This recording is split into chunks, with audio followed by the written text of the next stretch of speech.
नमस्कार, market times TV में आपका स्वागत है। मैं हूं सुरेश वनचंदा और आप देख रहे हैं चावल पर ये विशेष। चावल इस बार प्रोडक्शन काफी अच्छा, हमने चाइना को पीछे कर दिया है 1500 लाख मीट्रिक टन के ऊपर। सरकार भी गदगद है, स्टॉक जो है फूड सिक्योरिटी इस समय पर देश के अंदर में ठीक ठाक है और अगले साल जो सरकार की स्कीम्स चलनी है पीडीएस को लेकर के, उसके अंदर में मुझे लगता है कि कोई दिक्कत नहीं आएगी और सरकार इस चीज को लेकर के निश्चिंत है। 2 साल के बाद में बैन को भी हटाया गया, चावल अब एक्सपोर्ट होना शुरू हुआ है। एक उम्मीद के मुताबिक चावल का रिकॉर्ड एक्सपोर्ट हो रहा है, निर्यात हो रहा है, लेकिन प्राइसेस को लेकर के काफी प्रेशर है, प्राइसेस काफी बॉटम के ऊपर पे। अब लेकिन क्या चावल का एक्सपोर्ट और उसके प्राइसेस के अंदर में हम इजाफा देखेंगे? सीजन इस समय पर कमोबेश ऑलमोस्ट एंडिंग की तरफ है और उस एंडिंग के दौरान के ऊपर पे पैडी और चावल का कारोबार क्या कहता है और एथनॉल इंडस्ट्रीज इस समय पर चावल के इस कारोबार को किस नजर से देख रही है? राजेश पहाड़िया जी हैं हमारे साथ में, आप चीफ मैनेजर हैं क्रिप्को से। स्वागत है Rajesh ji. Thank you sir. Rajesh ji, चावल फूड सिक्योरिटी के लिहाज से तो इस बार सरकार भी गदगद है कि मॉनसून अच्छा गया, गेहूं की भी फसल अच्छी, चावल की भी फसल बहुत अच्छी, 1500 लाख मीट्रिक टन के को हम पार कर रहे हैं, सरप्लस के अंदर आ गए हैं। हमने चाइना को पीछे छोड़ करके विश्व का इस समय पर नंबर 1 हम प्रोड्यूसर हो गए हैं चावल के अंदर में। एक्सपोर्ट, चूंकि चावल इंडस्ट्री लगातार ग्रो कर रही है और एग्री के अंदर में सबसे बड़ा जो कंट्रीब्यूशन है वो आपका चावल का है। सरकार इस समय पर यह देख रही है कि जो एग्री एक्सपोर्ट 52 लाख करोड़ रुपए का है उसको ले जाकर के 100 लाख करोड़ रुपए को हमने अचीव करना है। क्या चावल इसके अंदर में अब अहम भूमिका और निभाता हुआ आपको दिखाई दे रहा है? और चावल के ओवरऑल सिनेरियोस को, चाहे वो बासमती है और नॉन बासमती, हालांकि आपका जो कोर एरिया है वो नॉन बासमती है, उसको आप किस नजर से देख रहे हैं?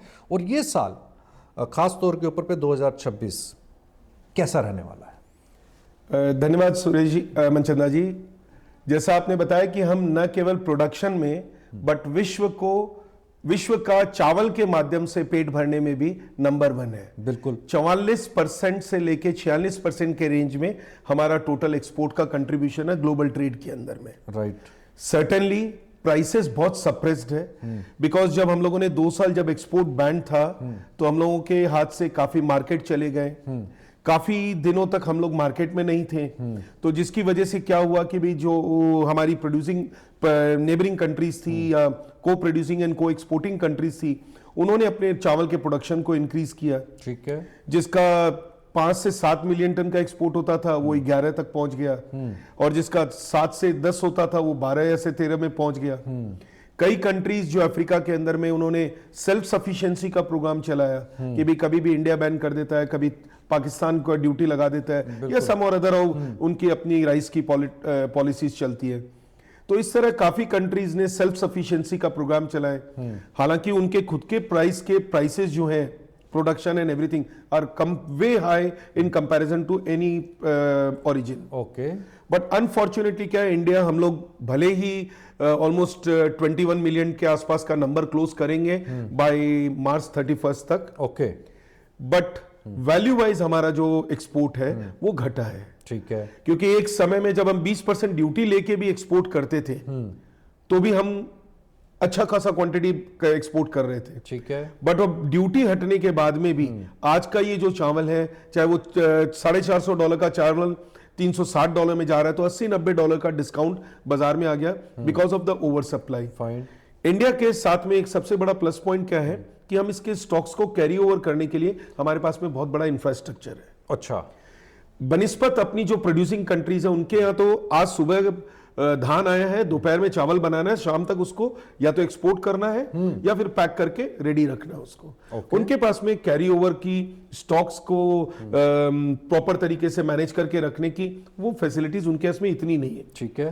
तो कंपैरेटिवली क्या हुआ कि वो डिस्ट्रेस सेल में ऐसे प्राइस पे बेचें तो बाजार धीरे धीरे गिरता गया। ठीक है।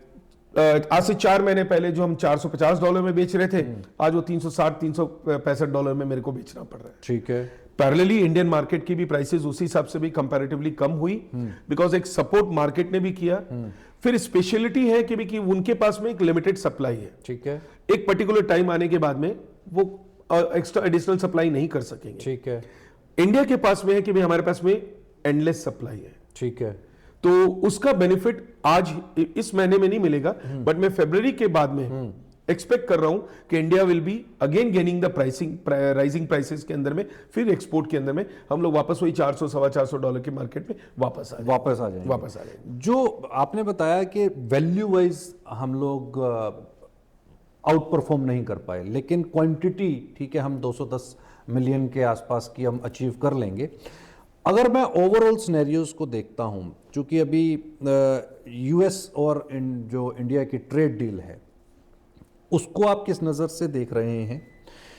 चूंकि अभी पीछे स्टेटमेंट ये आई थी यूएस से कि भाई भारत अपना चावल जो है वो अमेरिका में डंप कर रहा है, ये वर्ल्ड पर्टिकुलरली व्हाइट हाउस से निकले थे।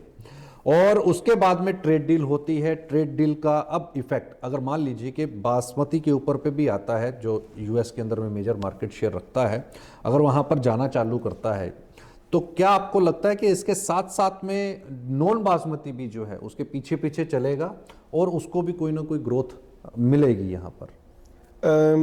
To be honest with you, US जो है हमारे से करीबन 3 से 3.5 lakh tonne either premium basmati खरीदता है प्योर, या फिर प्रीमियम नॉन बासमती जिसको अपने सोना मसूरी मट्टा हो गया या स्पेशल वैरायटीज जो होती है वो खरीदते हैं। ठीक है। ये जो कॉमन ग्रेड ए की जो वैरायटी है वो यूएस नहीं खरीदता है। ठीक है। क्योंकि मेजर कंजम्पशन जो है वो एक्सपैट इंडियंस का है, या फिर उनके कॉमर्शियल यूसेज यानी कि रेस्टोरेंट्स वगैरह के लिए उसके अंदर में ब्रांडिंग लोकल मार्केट रिटेल में जाता है। ठीक है। तो नॉन बासमती का कोई मूव यूएस के किसी एफटीए एग्रीमेंट की वजह से नॉन बासमती कॉमन वैरायटी के अंदर में मुझे नहीं लगता। लेकिन इसका जो थ्रेट है वो ईरान के साथ में निकल करके आता है। सर वो बासमती में आएगा। हाँ, आपका बासमती जो मार्केट है वो ईरान का जाता हुआ दिखाई दे रहा है। तकरीबन 15 लाख मीट्रिक टन के आसपास का वो बड़ा बाजार।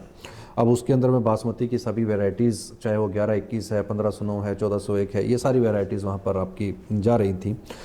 तो उसका जब सरप्लस यहाँ पर बढ़ेगा तो आपको लगता है कि यहाँ पर जो लोग नॉन बासमती खा रहे थे, अगर उसके ऊपर पे प्रेशर है, इस वैरायटी के ऊपर पे प्रेशर है, तो कंज्यूमर जो है उसकी तरफ ग्रेजुअली शिफ्ट करेगा वहाँ जब, क्योंकि उसको भी तो ऑफलोड होना है। तो जब ऑफलोड करने के लिए प्राइजेस, एक आपके पास में टूल होगा, जब प्राइजेस नीचे आएंगे तो एक कंज्यूमर के पास में अपॉर्चुनिटी आएगी कि भैया अच्छा वाला बासमती चावल ही खा लिया जाए। इसको आप किस नज़र से देख रहे हो? क्या आपको लगता है कि ईरान वाला जो मसला है वो सुधरेगा, और सुधरेगा तो ये लाइन जो है दोबारा से एक्टिव होगी? क्योंकि वो लाइन जब तक डिस्टर्ब है तो प्राइजेस के ऊपर पे प्रेशर, क्या आपको लगता है कि जेन्युइनली बना रहेगा? देखिए, ईरान एक चावल और चाय दोनों को लेके एक बहुत हॉट टॉपिक है कमोडिटी मार्केट के अंदर में। राइट। क्योंकि आज इतना बड़ा एक्सपोजर है, कितने मिलर्स के पेमेंट्स अभी आनी भी हैं। राइट। उसके बावजूद भी हम लोग रोटेशन के अंदर में कुछ ना कुछ करते रहते हैं कि जितनी जल्दी हो सके पेमेंटें क्लियर हो जाए। राइट। तो वो एक थ्रेट बहुत बड़ा है। उसका सप्रेशन के लिए बहुत बड़ा इफेक्ट नहीं आना चाहिए, बट इफेक्ट जरूर आएगा इसका। ओके। सर्टेनली ओवर सप्लाई, हमारे पास में कोई नया मार्केट इमर्ज होके 15 लाख टन के लिए कोई सडनली आने वाला नहीं है। राइट। कंजम्पशन वही रहना है। पॉपुलेशन इंडिया में बढ़ी है, ग्लोबली आपने देखा है कि भी ओवरऑल एवरेज ग्रोथ ही है, कोई बहुत एग्जॉबरेंट कोई ग्रोथ बढ़ी नहीं है। राइट। इंडिया के अंदर में भी आपने मनचंदा जी नोटिस किया होगा कि हम लोग जो पहले तिवार खाते थे, दोबार में आए हैं, दोबार से मान लीजिए कि वंड में आ जाएंगे, तो वो ग्रेजुअली इनकम भी ग्रोथ वैसे ही बढ़ी है, और वो हम लोगों का खाने पीने का पैटर्न भी बेटर हुआ है। राइट। टीयर 1 सिटीज के अंदर में मैं नहीं समझता हूं कि तिवार बहुत ज्यादा बिकती होगी। राइट, ठीक बात है। अपना वंड ब्रांडेड वो ज्यादा बिकता है, और घर के अंदर में चावल भी जो है मेजरली बासमती ही आने लगे हैं। कॉमन ग्रेड ए वैरायटी जो है आइदर प्रोग्राम्स के अंदर में यूज होता है या हम लोग उसको एक्सपोर्ट करते हैं। राइट। तो सर्टेनली प्राइसेस के अंदर में, बासमती के अंदर में जो मैं समझ रहा हूं बहुत बड़ा डिप्रेसिव चीज नहीं है, बट बहुत संभल के करने लायक काम है। अब जो यूएस इंडिया की जो ट्रेड डील हुई है उसके अंदर में एक चीज़ है DDGS। अब डीडीजीएस को इंडिया में अलाउ किया जा रहा है। अब जब इंडिया के अंदर में वो डीडीजीएस आएगा तो यहाँ पर जो एथनॉल कंपनीज जो चल रही हैं, आपको लगता है कि वो अब प्रेशर के अंदर में आ जाएंगी? क्योंकि जो चावल वहाँ पर आपका कंज्यूम होने लगा था, राइस से आप एथनॉल एक्सट्रैक्ट कर रहे थे, मेज से आप एथनॉल एक्सट्रैक्ट कर रहे थे, तो उसका जो डीडीजीएस था वो यहाँ पर पोल्ट्री फार्म के बीच में यूज़ हो रहा था। तो एक प्राइस जो पैरिटी है, वो प्राइस पैरिटी वहाँ पर बैठ रही थी और उससे वो सरवाइव भी कर रही थी और एक फ्यूचर भी दिखाई दे रहा था। और जो सरप्लस राइस था वो भी कहीं ना कहीं एडजस्टमेंट की तरफ जा रहा था। अब उस डायनामिक को किस नज़र से देखा जाए? क्या ये माना जाए कि अब एथनॉल कंपनीज की तरफ से नॉन बासमती या ब्रोकन राइस की जो डिमांड निकल रही थी वो अब कम हो जाएगी, क्योंकि वो अब ऑब्जर्व करने लगे हैं कि डीडीजीएस जब यूएस से, अमेरिका से भारत में लैंड करेगा तो वो उनकी मार्केट को हिट करेगा, वो पैरिटी या प्राइस शायद वो नहीं दे पाए जो वहाँ से लैंड होगा। देखिए, एकदम जो आपके इथेनॉल प्रोड्यूसिंग कंपनीज हैं, बहुत साल की मेहनत के बाद में, मैं रैदर बोलूंगा 3-4 साल की कठिन तपस्या के बाद में कुछ राहत मिली कि भाई कि उन्होंने 2350-2220 के अंदर में ब्रोकन राइस एफसीआई ने देना चालू किया, उनको एक बहुत बड़ी राहत मिली। फिर उसके बाद में मक्के का मार्केट भी थोड़ा सॉफ्ट हुआ। डीडीजीएस जो था, हम लोग आपको जस्ट आइडिया के लिए बता दूं कि काफी क्वांटिटी में वियतनाम एक्सपोर्ट भी होता है, साउथ ईस्ट एशियन मार्केट के अंदर में एक्सपोर्ट भी होता है, तो काफी क्वांटिटी एक्सपोर्ट में भी निकलने लगी थी apart from the domestic sale. बिल्कुल, अगर हम इंपोर्ट करने लगेंगे तो इमेजिन कर सकते हैं आप कि क्या प्रेशर इस पे पड़ेगा। तो सरकार ने कुछ सोच के ही किया होगा। तो इसका एंड कंजम्पशन, अगर हमारी आज की तारीख में मेरी जो प्रोडक्शन है और मेरी जो यहाँ की कंजम्पशन है, अगर वो पूरा हो रहा है, फिर भी हम एक्सपोर्ट कर रहे हैं और फिर हमारे को इंपोर्ट करना पड़ेगा, तो क्या सिचुएशन होगी। बिल्कुल, मैं उसी डायनामिक को जानना चाह रहा हूं, क्योंकि ये सीधा सीधा एक इंडस्ट्री को हिट नहीं होगा, शायद ये मल्टीपल जगहों के ऊपर कैस्केडिंग इफेक्ट आएगा। यस, कैस्केडिंग इफेक्ट आएगा और जो आपकी पूरी की पूरी ब्लॉक चेन है, वो सारी की सारी ब्लॉक चेन जो है टिल द जो आपका लास्ट माइलस्टोन, अगर मैं फार्मर एंड के ऊपर भी बात करूं तो शायद वो भी इससे अफेक्ट करेगा। 100% करेगा, बट उसको इंपोर्ट सरकार तो करने वाली नहीं है, राइट, प्राइवेट वाले ही करेंगे। ठीक है, हम करेंगे नहीं, वो देखिए जो नहीं करेगा। डीडीजीएस किसको चाहिए सर? पोल्ट्री इंडस्ट्री, पोल्ट्री को चाहिए। अब पोल्ट्री इंडस्ट्री अगर इंपोर्ट करती है, अगर उसको वो सस्ता प्राइस मिलता है और अगर उसको दिखता है कि भाई मुझे तो वहां से पैरिटी बैठ रही है और मैं सस्ता वहां से इंपोर्ट कर लूं। ये थोड़ा आपको डायनेमिक्स चेंज आपको करके बताता हूं। हाँ, मनचंदा जी प्लीज। देखिए, पोल्ट्री इंडस्ट्री के अंदर में उनकी डेली की, मतलब एवरी डे का एक प्लान है, वीकली प्लान है, क्वार्टरली प्लान है, फोर्टनाइटली प्लान है। वो बहुत बड़ा स्टॉक को कैरी ओवर नहीं करते हैं। ठीक है, कंटेनर से तो इंपोर्ट होने वाला नहीं है। ओके, आएगा ब्रेक बल्क के अंदर में। तो ब्रेक बल्क में यूएस से यहां तक आने का एक फ्रेट का कॉस्ट लगेगा। ऐसा तो है नहीं कि वो रुपया का माल 4 आने में भेज देंगे, या उनको डंप करना है तो वो यहां भेजेंगे। तो उनकी कैरी ओवर कॉस्ट और प्लस इनको पूरी इन्वेंट्री की कॉस्ट इन्वेस्ट करनी पड़ेगी। आज की तारीख में क्या होता है कि अगर कोई मैं पोल्ट्री मीट वाले को या इथेनॉल वाले को प्राइवेट में सप्लाई करता हूं तो मुझे 10-15 दिन का क्रेडिट भी देना पड़ता है। मेरी थोड़ी सी क्वालिटी की क्लेम का डिडक्शन भी हो जाता है, और न मेरे को न पोल्ट्री वाले को और इथेनॉल वाले को इतना बड़ा इन्वेंट्री कैरी नहीं करनी पड़ती। भाई 7 दिन का रखना है 7 दिन का रखता है, 15 दिन का रखना है 15 दिन का रखता है, या महीने भर का रखता है। ठीक है, तो उसके लिए वो कैरी ओवर कॉस्ट के लिए वो एडिशनल कैपिटल लाएगा कहां से? ये तो पोल्ट्री वाले की बात है। हाँ। लेकिन जो स्टॉकिस्ट है, स्टॉकिस्ट तो फिर उनका तो एंडलेस कहानी है। उनके लिए यहाँ पे शायद मुझे लगता है न्यू वेन्यू दिखाई देते हैं। इसी के साथ मेरा जुड़ा हुआ ये सवाल है, क्योंकि इस साल 2026 के अंदर में 2 मेजर हैपनिंग्स मुझे ऐसा लगता है, जो हम मार्केट टाइम्स टीवी की जो रिपोर्ट कहती है। एक तो अल नीनो का इफेक्ट शायद क्रॉप के ऊपर पे दिखाई दे सकता है। तो क्या हम 1500 लाख मीट्रिक टन के प्रोडक्शन को सस्टेन करेंगे इस बार भी 2026-27? और दूसरी सबसे बड़ी चीज़, इस बार कर्नाटक और आंध्र प्रदेश के अंदर में अगर मैं बात करूं तो नॉन बासमती का जो एरिया है वो रकबा बढ़ा। वो इस वजह से बढ़ा क्योंकि लाल मिर्च के जो प्राइजेस थे वो उनको 2 साल से मिल नहीं रहे थे, जिसकी वजह से वो प्रेशर के अंदर में आए। और उन्होंने मेजरली, मैं ऐसा कहूँगा कि जो मैंने वहाँ पर विजिट किया, करीब करीब मेरा ऐसा मानना है कि कम नहीं तो 35% एरिया जो है वहां पे रिड्यूस हुआ लाल मिर्च का, और उन्होंने शिफ्ट किया मक्का की तरफ और राइस की तरफ, और जिसमें मैं ऐसा समझता हूं कि कम नहीं तो 15 से लेकर के और 20% का जो एरिया है वो वहां पे आपके पास में इंक्रीज होकर के आया। लेकिन अब लाल मिर्च के प्राइसेस बड़े अच्छे मिलने लगे हैं उनको फिर से, तो क्या ये माना जाए कि फार्मर वापस से लाल मिर्च की तरफ शिफ्ट करेगा, क्योंकि राइस के प्राइसेस इस बार प्रेशर के अंदर में रहे? तो इस डायनामिक को आप किस तरीके से देखते हैं? देखिए, जो लास्ट ईयर जो प्रोडक्शन का जो एक नंबर जो बढ़ा भी था, उसमें आपको एक सेमी प्रीमियम बासमती की जो प्राइसिंग है, जिसमें अपने सोना मसूरी, अपने डिफरेंट HMT, रत्ना वगैरह सब की वेराइटीज के प्राइसेस, गोविंद भोग के प्राइसेस, बाकी प्राइसेस इतने डाउन हुए थे, गोविंद भोग के प्राइसेस बंगाल के अंदर में 70 रुपए से 200 रुपए तक में गए। अच्छा, कारण सप्लाई एंड डिमांड की थी। ओके। और प्रोडक्शन जो था बहुत कम हुआ था, क्योंकि वो नॉन बासमती की कॉमन वैरायटी में चले गए थे प्रोडक्शन में, तो अवेलेबिलिटी कम थी। ठीक है। तो उस चीज को कंपेंसेट किया, आपने एकदम सही चीज बताई कि लाल मिर्च का जो गुंटूर और अपना प्रकाशम और ये जो एरिया था, इन सब एरिया के अंदर में लाल मिर्ची के प्रोड्यूसर्स ने, फार्मर्स ने इसको स्पेशल वैरायटी या प्रीमियम वैरायटी के चावल की बुआई की थी, राइट, जिसकी वजह से वो मार्केट वहां पे थोड़ा सा दबा था।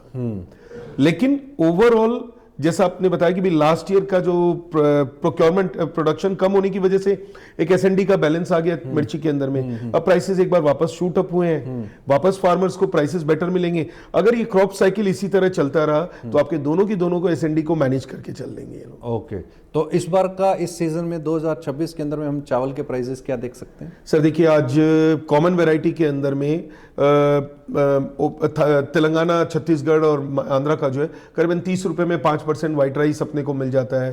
30-500 के अंदर में 5% लॉन्ग ग्रेन पार्बोल्ड राइस मिल जाता है। स्वर्णा वगैरह 2980 के रेंज में है, जो मिलर से हम लोग राइस टू राइस लेते हैं, सॉरी पैडी टू राइस लेते हैं। ये एक्स मिल प्राइस हो गया? नहीं सर, ये पोर्ट डिलीवर्ड है। अच्छा, ये पोर्ट डिलीवर्ड है। ठीक है, बारदाना अपना रहता है, ये पोर्ट डिलीवर्ड। ओके, ठीक है, ये पोर्ट।